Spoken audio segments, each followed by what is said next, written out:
So is considered a late payment? Is it 30 days, 60 days, 90 days? What really impacts your credit?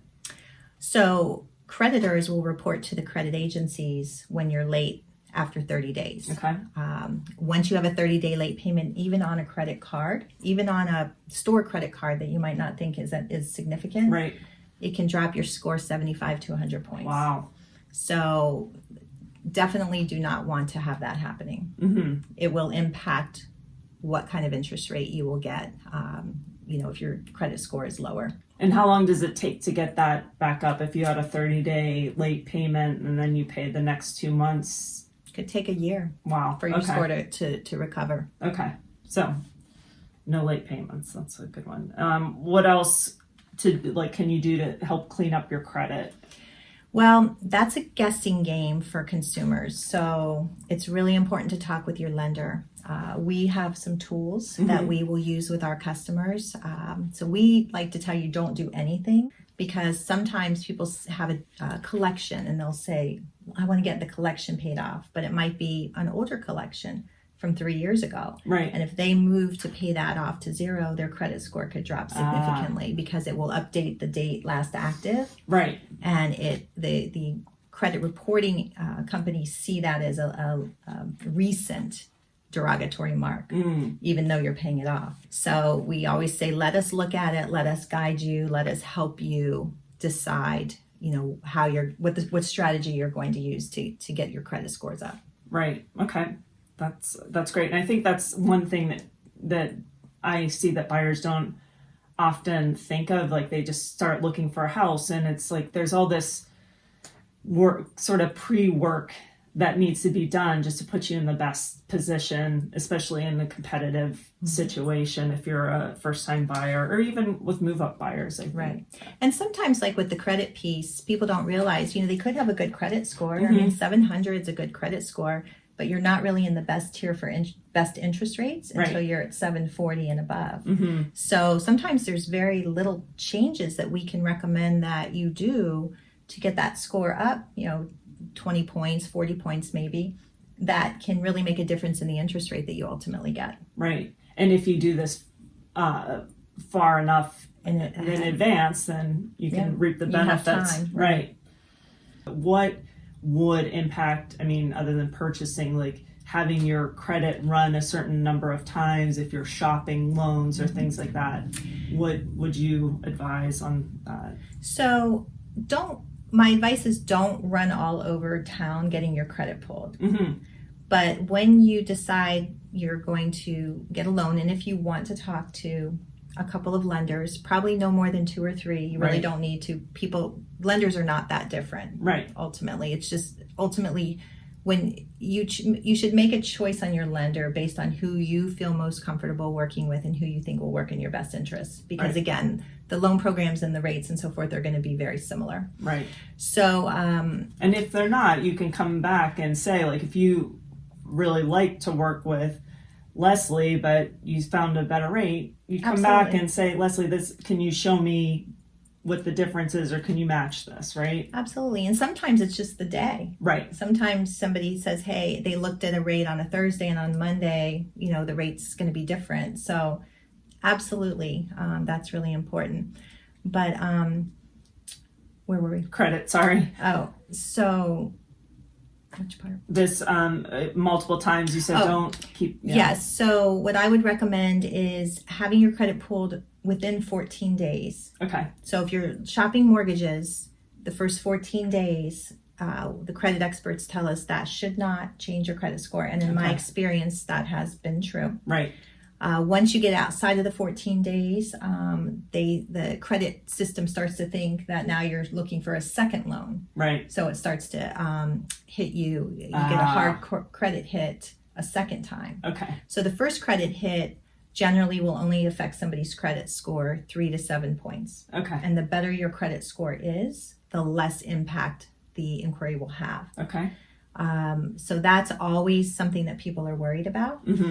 If you're shopping for a mortgage and a car loan at the same time, and the car company runs it, that's going to be a second inquiry hit because it's a different genre, a different type of lender. Right. So just be wary of that. You do not want to have a lot of credit inquiries.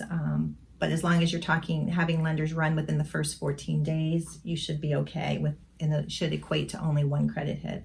So what about checking I know people get excited and they want to check their credit before they buy. Is that a good thing? How often can you check your credit? That's a good question. Everybody always wants to know that. So annualcreditreport.com is a free service. You can check your credit once every 12 months for free. And you're basically checking what debts and so forth are appearing on your credit report. Right. They aren't giving you credit scores. Okay.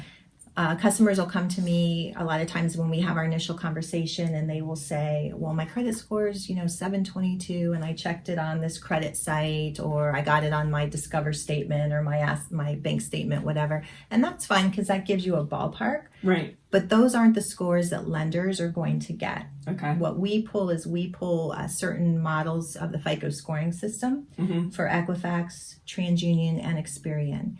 And when we pull those scores down, they're going to be based on a credit range of 350 to 850. So sometimes people will call and say, I have an 890 credit score. And that's because they're looking at scoring models, between 400 and 900, for instance. So it'll, like I said, let you know if you're in the good tiers. But that's why a lot of times when a lender pulls your score will be different. Right. It could be higher. A lot of times it's lower, but it's not because the lender pulled your credit and now you have a lower score. That's not usually the case. Right. So it's good to have an idea what it is, but just know that the lender's going to pull the scores that we're going to use. And we have to have those scores in order to do a pre-approval letter. We cannot do it just based on somebody's, Credit Karma or one of those other services that they're pulling from. Right. What is there, the way that it's pulled through those different entities? Is it just that they have different structures, or what's the difference between the three? So each of them have their own model. Yes, they each have their own model. And the scores generally are very similar. But every once in a while, you might have a creditor, maybe a collection agency reporting to TransUnion, but not to Equifax and Experian. Okay. So you might have a low score with TransUnion, for instance, and not the other two. Right. So that could be the difference because they just have different information. We're talking a lot about like debt and kind of bad credit, but I deal with, I often have clients that are expats or things like that have no credit. So what do you suggest for people or young students that are just getting out of college or grad school and they don't have a lot of credit? Do you have recommendations of what they can do to get started? Yes. So there's a difference between having no credit or just having no debt. Right. So if somebody's got a credit history where they've had credit cards or car loans, student loans, whatever, and they've paid on those over the years, they're going to have credit scores. But if you have absolutely no credit, you haven't opened up anything, then you're not going to have a credit score. Right. So if you don't have a credit score, you're not going to be able to get a mortgage loan in the majority of cases. Right.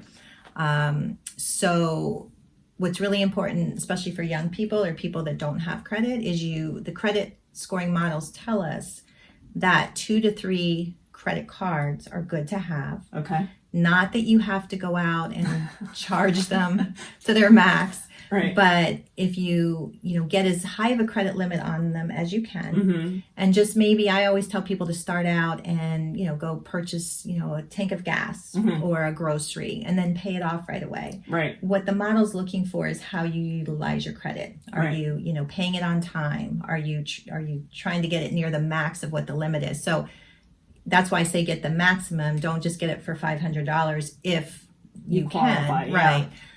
But even if you do $500, just again, don't charge it all the way up. Just a tank of gas, pay it off. And over at least the first 6 months, that's when you'll generate a credit score. And then after that, you'll be off to the races. But you'll definitely want to have 2 to 3 credit cards and major ones, not the department store ones. Right. So like MasterCard, Visa, American Express, those types of cards. So through your bank or through your bank. Okay.